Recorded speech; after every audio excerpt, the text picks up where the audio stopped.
देखो ये रिपीट आ गया, घसने को आ गया है। क्लच प्लेट खत्म हो गया है। ये घसने को आ गया रिपीट, क्लच प्लेट खत्म हो गया। ये कट गया है प्रेशर प्लेट।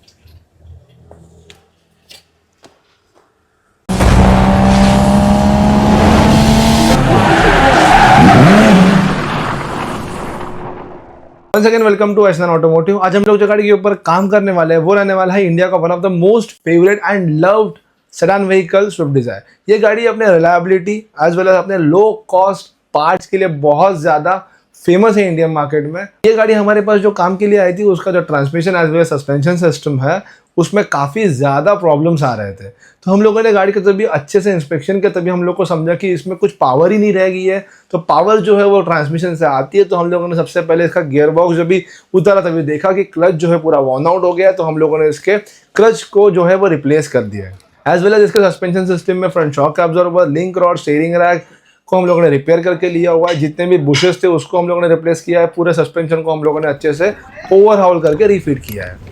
उसके बाद हम लोगों ने गाड़ी का अच्छे से इंटीरियर एक्सटीरियर का थरोली डिटेलिंग करके लिया है। बट डिटेलिंग करने से पहले हम लोगों ने गाड़ी के 2 running board as well as एक बम्पर को रिपेंट किया है। ये सब हो जाने के बाद ये रहा आपके सामने ये गाड़ी का आफ्टर शॉट्स। चलाते टाइम भी ये गाड़ी काफ़ी ज़्यादा स्मूथ फील कर रहा था। गाड़ी में कुछ भी प्रॉब्लम अभी नहीं रह गया था। उसके वजह से गाड़ी जो है काफ़ी हद तक नया लग रहा था। तो अगर आपको भी आपके पुराने गाड़ी को ऐसा कुछ मैकेनिकल काम करवाना रहेगा तो यस, आप हमारे पास ज़रूर आ सकते हो। Thank you for watching. मिलते हैं आपसे अगले वीडियो में।